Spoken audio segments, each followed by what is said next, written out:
What's up, y'all? It's Kristen, and finally, welcome back to my mother freaking channel. I am so excited to be back. I say that every single week, but I literally have been gone all month long, and I am back. I'm feeling good. I did a whole video, and I only stressed out for like the first 25 minutes, but other than that, I'm doing stellar, and I am so thrilled to be back with you guys.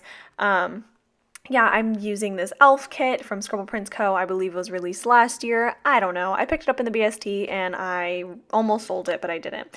I put up a bunch of questions up on my Instagram, or I put up a thing asking for a bunch of questions up on my Instagram, and you guys came through. First and foremost, literally like 12 of you just messaged me to say that you missed me and that you're glad to see that I'm coming back, and I am thrilled to be back, but in that same regard, I'm sorry it took me so long to come back. I've just been dealing with a lot of stuff. Turns out being a teacher, a first-year teacher that doesn't have a degree in this, is actually very challenging. So I am sorry, but I'm happy to be back. Anyways, I'm using this really gorgeous Letters to Apollo 'Tis the Season overlay that I got on a $2 Tuesday, and I'm using it as my quote box because it is the season. 'Tis the season, bitchachos, and yes. Oh, this video, as do most of my videos, will always contain a little sprinkle of colorful language, so if that is not your cup of tea, I highly suggest that you mute my ass. Anyways, I'm going to start in with these questions. So a lot of you asked me what my favorite holiday tradition is, and I really don't have a ton of traditions in my family. Yes, we do gift exchanges and we always get together and we cook a nice dinner. So I guess in that sense, like that would be my favorite tradition. Oh, actually, no. Every Christmas, for the past like 3 years, my family always gets together and we play board games. So I think that's probably my favorite family tradition. And then my best friends and I are starting a new tradition this year. Is that kind of weird to say, like starting a new tradition? I don't know. But we're kind of trying to start a tradition where every year we choose each other for like who's gonna fill whose stocking, kind of like a Secret Santa in a sense, but just for stocking stuff for gifts. And this year I got my amazing best friend Drew, and he is so amazing, so it was really easy to fill his stocking. It was just really hard to like buy gifts that fit in a stocking. Like I bought him so many different things and they don't fit in his stocking, so I'm just gonna wrap it and then tape the stocking to the top of the gift and be like, here you go. Like it didn't fit, but I still wanted you to have it. So that's going to be our new tradition between my friends. And then for my family, we just do like board games and dinner, which is always really, really fun. If I were to create a kit, what would your full boxes be? Merry Christmas. Oh, Merry Christmas to you too. I have no fucking clue. Like I am not very creative in a sense that like I can imagine a beautiful fucking kit. I'm very good at critiquing people. And I say this in my day-to-day life. Like I really can't tell you what I want to see or what I hope to see, but I'm very good at telling you if what I see is good or not. I'm very judgmental, and I feel like that's always been a superpower of mine. So in that sense, I'm not very creative in that I could probably imagine my own kit, but I am very good at being able to tell you if I like it or not. I've always been very opinionated, so that's kind of my strong suit. I think a really cool kit that I haven't seen yet is like a chillin' at home with my dog watching a movie type of kit. Like I would love to see a kit like that. And I would love for the dog to be modeled after my son, Joshua, full name. So I would love that. Who are some of your favorite planner YouTubers? Oh my God, I don't know. I really liked watching Jessica of Letters to Apollo when she made videos. Because she always used stuff that I couldn't afford. So I really liked watching it and like living vicariously through her. So I was like, oh, wow, that's the life. But I think for personality reasons, I love watching Jessica of J. Crew Plans, Kirsten from the SPC team, Emily from the SPC team. I really like watching those girls because they have a lot of personality into their videos, and I feel like that's something that I really like. I also love Joe of Ice Cream Joe, Ilza, of course, my girl from Ilza Planned It. Who else? Oh my God, my guilty pleasure is Helen from the Coffee Monsters Co. That bitch, oh my God, I love her videos. Like, I don't even bullet journal, but anytime she puts up a video, I'm like, yes, click, click, click, click. Like, I don't watch anybody else's Hobonichi plan videos or anybody else's bullet journal videos or whatever the fuck, but I will sit there for hours and watch her 13-minute video twice. Like, I don't care. I really love her. Plus, she's such a girl boss. Like, I hate that term, but like she is. She's killing it. She's like young as fuck. We're all young as fuck, but she's thriving out there. Like, damn, that's cool. What else? What made you start planning with stickers, and when did you start it? What made me start? So I dog sat for my brother and his girlfriend, and they were like gonna pay me by buying me a planner, because I've always loved stationery and like I love planning and like just putting pen to paper. So they were like, yeah, I'm gonna buy you this planner. It's called an Erin Condren. And I was like, I've never heard of that bullshit. And then I Googled it and I was like, oh, it's cool. Like, you can customize your cover. That's cute. So I started looking for videos on it to see what the inside looked like, because the online picture was just like confusing to me, because you could choose different layouts and I wasn't used to that. So when I looked it up online, I ran across Kirsten of the SPC team. I found her channel and I started like binge watching those videos, and then I found Emily's channel, and then I found Planner Boy Jams, and then I just kind of went down the rabbit hole from there. But yeah, it took me a really long time to find my own style, but I like to explain my style as a happy medium between like Viv loves to plan simplicity with a little bit of like Amanda from My Life Stuck on Paper's bouginess, but like somewhere in the middle with a sprinkle of Nikki Plan's individuality in there. Like that's how I like to imagine myself. Favorite gift I've ever received and I've ever given. I think the gift that I remember giving the most is the one that I gave to my best friend Drew last year. My best friend Myra and I gifted him this shadow box that you can put like a long stem rose into. So we gifted that to him because his mom recently passed away, and he kept the rose from her service on the floor next to his bed. So we got like a shadow box, and it was just like something very meaningful, but you know, it was a way for us to tell him like, we're here for you, we love you. And I think that's probably my favorite gift that I've ever given. Favorite gift I've ever received. That's really hard. I have the most amazing people in my life, and I get so many great gifts. I feel like the best gift I've gotten so far this year for Christmas, my teaching coach got me a Starbucks on our field trip day, so that was really nice of her, and I really needed that, so that's probably up there. I don't know, like I have a lot of sentimental moments, but I try not to like, I don't know. I don't get absorbed into moments I don't know. It's a thing. My friends and I, we've been unpacking it, like why I don't live in moments that deep. Like even if it's a really great moment, I don't live in it. I'm just like, okay, that was great. Next. Like, I don't know. It's a whole thing that we have to unpack, but that's for a different video. Somebody else asked me, I already answered that.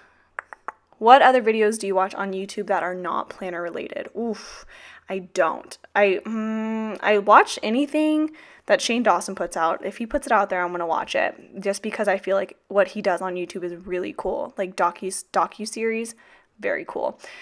My guilty pleasure are the Dolan twins. I don't know why. Like some of their videos are garbage, but then there are cool videos that they do. Like they just did a whole series like going across the country in their van that they built. Like that's cool. I don't know. So I like to watch those.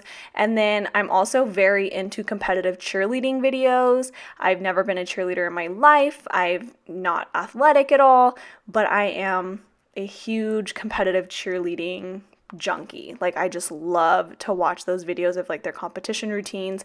And then I like will look up their debut routine and then look up their like showcase routine. I don't know, like I just like watching the evolution of the same routine with the same girls, and then just watching their face when they hit at the end. Like it's so cool. Like I don't know, that's just my thing. That's what I watch on YouTube because I'm a loser. But yeah. What is one tip for a first year teacher? Oh girl, so technically I'm a first year teacher. Like this is the first time I'm having to create lesson plans and shit like that, because before I was just an aide, a teaching assistant, or a substitute. So I think the best advice that I've been given, that I've already been implementing and like seeing such a huge change in the classroom, is with every piece of instruction that you give, you have to visualize it and take it step by step. Even if it seems something so minuscule, something so stupid almost, like you have to take everything step by step. So before I would give them instruction like, okay, whenever you're done, I need you to stack your textbooks up on the bookshelf, and they would just throw the books on the bookshelf, and it was so stupid. But I felt like you know, it's something as simple as that. Like, I shouldn't have to be like, okay, first you're going to grab your textbook, walk it over to the bookshelf, then you're going to place the book upright vertically on the second shelf where your name is showing so the spine is out.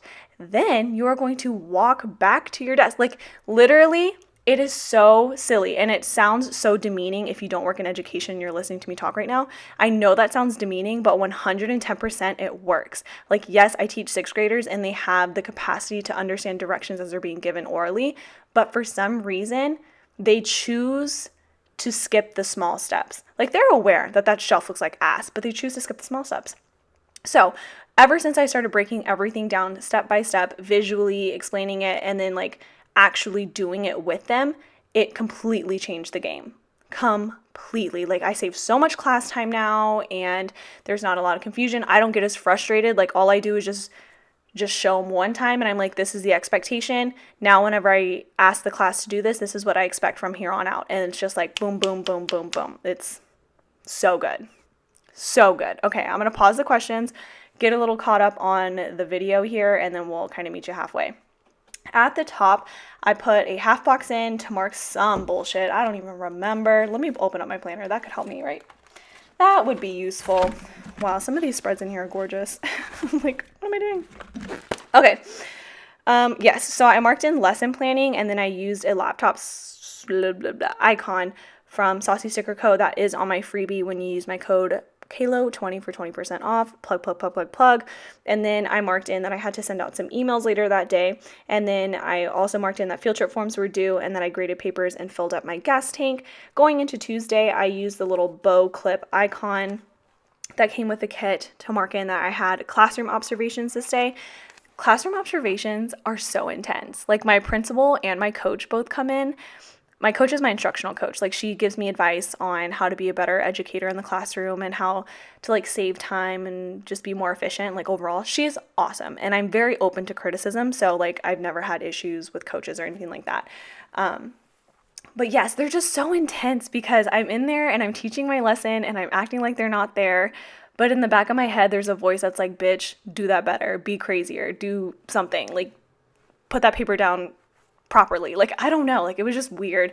So they're kind of intense for me. Like, I get a little bit apprehensive, but I still think I'm doing really well. Like, I've gotten a lot of positive feedback, considering that I'm a first year teacher with no fucking degree in this, and like, I'm literally winging it every day. That's kind of scary, right? Like, if you're like a parent, that's a little scary for you to hear that your son or daughter's educator is just winging it in the classroom, but literally I am. But I have already seen so many improvements in the classroom. Like, I gave a test my first week that I was there, and it was based off of the teachings of a completely different instructor, right? That test, the kids did awful. Like, I think the class average was like a 42 in social studies, and that was ass. So I've been teaching a whole unit. I just finished up the unit, and the kids took a test on it in the week that I'm writing right now, but the kids took a test on it last week, which last week in real life, not in voiceover life, I don't know. But they took a test on it, and the class average went up from a 42 to a 73. And like, that is crazy. That's such a huge improvement, and I've only been in there for like a month. And again, I'm literally winging it, but I'm just trying my best to make it as engaging as possible, and the kids are really responding to it. So I feel like I'm doing a really good job. Like, yes, I'm not the perfect educator, but who the fuck is? Like, you know what I'm saying? I don't know. That's my mentality, at least. I don't look at one educator in my entire school and I'm like, wow, you're perfect. Let me be you. Because they're not. No one's perfect. There's always room to improve. And end rant. On Tuesday, I also marked in that I had to organize my bookshelves because I bought some new like storage type of things. So I wanted to get those up on the shelves, have everything labeled so that way I could show the kids the new routine. They would understand it. They would see what my expectation is for how I want the shelves to look at the end of it. And then we kind of just moved on from there. Also on Tuesday, some like money forms were due, so I had to turn those in. And then I served my first detention, or I administered my first detention. I gave out a shit ton of detentions. And then my kids had to come on Tuesday after school for detention. Wednesday, we had a field trip, so I used a half box and I turned it over, and I used that little girl. We took a field trip to Biztown. It was so cute. It was so much fun. It's like a chance for my kids to like suit up so they look professional, and then they all apply and interview for jobs, and then they get placed. So some of them are CEOs, CFOs, sales clerks, sales managers, like everywhere on the spectrum. There's kind of like different positions for different companies, and then each position has a job or a task to do while we're at the place called BizTown. It's really cool. It's all over the US. If you are an educator and you're like trying to look for a really cool way for the kids to kind of get like real world applications like in the workforce or financially, I would highly recommend it. It was so amazing. I fought for some of my kids to be CEOs as 6th graders instead of the 9th grade or the 8th graders, and I ended up getting 2 of my kiddos to be CEOs out of 19 companies, which is literally insane for 6th graders. And they fucking crushed it. So it was amazing. It was a really good time. I took so many pictures of my kids and I loved it. So yes, highly recommend. It was a lot of fun. On to Thursday, I marked in that I got a beautiful cup of hot coffee in the morning because I was so exhausted from field trip the day before. And then I used that little book label to mark in that I finished our reading book and SFA, and then I had to pay a student loan. That's not my normal student loan amount, but I've been trying to really knock out large amounts off my debt because I'm tired of being in debt. So I just wanted to pay it off, and I can afford it, so I'm like, okay, whatever, just pay it, whatever. And then I did some laundry later that day, and then marked in with these like toffee bananas. Oh, they're not called toffee bananas anymore. What are they called? Fucking paper shire. Yeah, so I used that to mark in that I started packing because I was leaving for a trip for that weekend. So I just packed up and loaded everything into my car because on Friday morning when I woke up, I obviously had to go to school, but we were doing a Christmas program and we did like Elf Day. So for the first half of the day, it was like a normal day. We just had class, whatever. And then in the last 3 hours of the day, we did Elf Day, where we played the movie Elf, and then we did a couple games. Then we had like a costume contest and stuff like that between the whole school of who dressed up like Buddy the Elf the best, like whatever.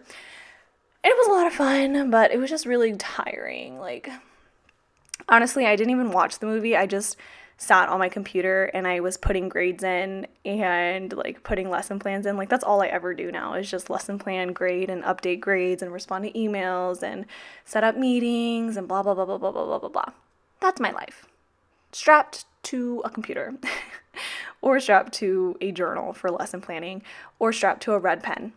I don't even use red pens when I grade papers because I feel like kids have like this stigma against red pens. Like if they get their paper back and they see a bunch of red marking, they're going to be like really sad, because that was me as a kid. Like, so I try to use like neutral colors like purple, orange, green, pink, like whatever. Just something that's not super negative, because I feel like a red pen is so harsh. So I just try not to use it. I don't know. If you work in education, let me know if you feel the same, or if you're just like, bitch, use the red pen. Let me know. Thank you. And then at the bottom of the day, I, of course, marked in that we were leaving to Austin. So I used this little road trip sticker from Paper and Milk, which is probably my new favorite character shop, honestly. I'm like obsessed right now. And then I used a custom Austin, Texas sticker from Kinsey's Creations to mark in that we drove to Austin. And then on a little thing, I marked in fuck that guy with a mad Maru from Paper and Milk. Let me tell y'all what happened. You're going to hear some of the other plans are going to go by, but I'm going to tell you about this story. I went to Bucky's with my 2 best friends, and my best friend Drew, it's his birthday weekend, and so we were obviously going to Austin to go celebrate him, and he is gay, okay? Like, he's gay as fuck. Like, if we're putting it out there, he's super gay, and he's super proud, and we love him, right? And Drew is very comfortable with who he is, and he wears, women's clothing, men's clothing. Sometimes he'll mix. He'll wear heels. He'll wear boots. He'll wear heels and a flannel. Like, he doesn't give a fuck. He'll wear a see-through shirt. Like, he does not care. And we love that for him. I am so supportive. And the number one way to catch these fucking hands, that means to fight me, is to disrespect my friends or to make them feel uncomfortable in any way for being who they are. 100%. It doesn't even have to be my friend. It can be a literal stranger in the place. Anyways, so we went to Bucky's, which is like this fancy gas station that is an absolute road trip must if you were ever coming through Texas. So we went, and as we're walking around, we're in the honky tonk. We're in Hicktown, like where people are just as close-minded as you would imagine Texans to be if you are being stereotypical, I'm sure. So we're walking around and this guy's like videotaping me and my friends, and he's like recording us on his phone and like walking around the store, like dead ass following us trying to record us. So I got so pissed and I literally cornered the motherfucker and like elbowed his fucking phone out of his hand. And I'm like, are you fucking recording me? Like, I'm 17. That's illegal. Congratulations. You're a pervert. And he's like, no, I'm not recording you. What the fuck? And I'm like, really? So you didn't just walk around this whole fucking store trying to record me and my friends, making us feel uncomfortable for being whoever the fuck we want to be? And he was just like, I'm looking for bread. I'm like, you dumbass. You're in the oil aisle. Like, what are you doing with your life? Like, you're pathetic. You're a grown-ass man and you're out here making two young ladies feel uncomfortable and a grown-ass man feel like he can't be himself when he's trying to fucking pump gas. Like, fuck you. So it was just so irritating. Obviously, I'm still irritated about it because I put a lot of colorful words in there, but it was so annoying. So please don't ever try and pop off on me or make my friends feel uncomfortable because it was gross. Like, how are you a grown man and you're a child? Like, I'm confused. Not even children do that. Ugh, whatever. Anyways, on Saturday, I graded some papers. I had $50 breakfast tacos, which I still don't want to talk about. I left a really nasty Yelp review. And then I went to 6th Street with my friends to dance and celebrate his birthday, and it was so much fun. And then on to Sunday, we went to Whole Foods to buy a couple bottles of wine. They don't have any good wines at Whole Foods. I don't ever want to hear, oh my God, Whole Foods is so amazing. Get the fuck out of my life. I don't want to hear that because it's not. It's a lie. And then we went to Urban Axe for my friend's birthday as a surprise. And Urban Axe is so cool. You basically throw axes at like a target. Highly recommend if you're ever in Austin. I think they're like not in Austin too, but like they're so much fun. I can't wait to go back. It was just a blast. And then we went back to my friend's aunt's house. And her boyfriend made us some wings before we hit the road. And then we came back home and I had to finish making a Kahoot for my children. And then I marked in at the bottom that we started I started reading The Brain, which is going to be our new SFA book for the next chapter. Or the next cycle. Words are so hard for me because I'm still so mad about that Bucky's incident. Basically, bottom line, he really put me in a mood and it was not a good time in that moment. I just wanted to karate chop him straight in the trachea. Like, I just hate ignorance. I really do. Like, I understand. I just have to brush it off because not everybody was raised the same as me or has the same mentality or mindset as me, but also at the same time, fuck you. Like, it doesn't affect you. It literally did not affect you. But you videotaping me and making me feel uncomfortable, that affects me. That does. Like, I'm gonna fight you. Like, I don't know. So irritating. But anyways, that is it for me, y'all. I hope you enjoyed this video. I recorded it on a low battery the entire time. Peace out, Girl Scout. We'll see you next week.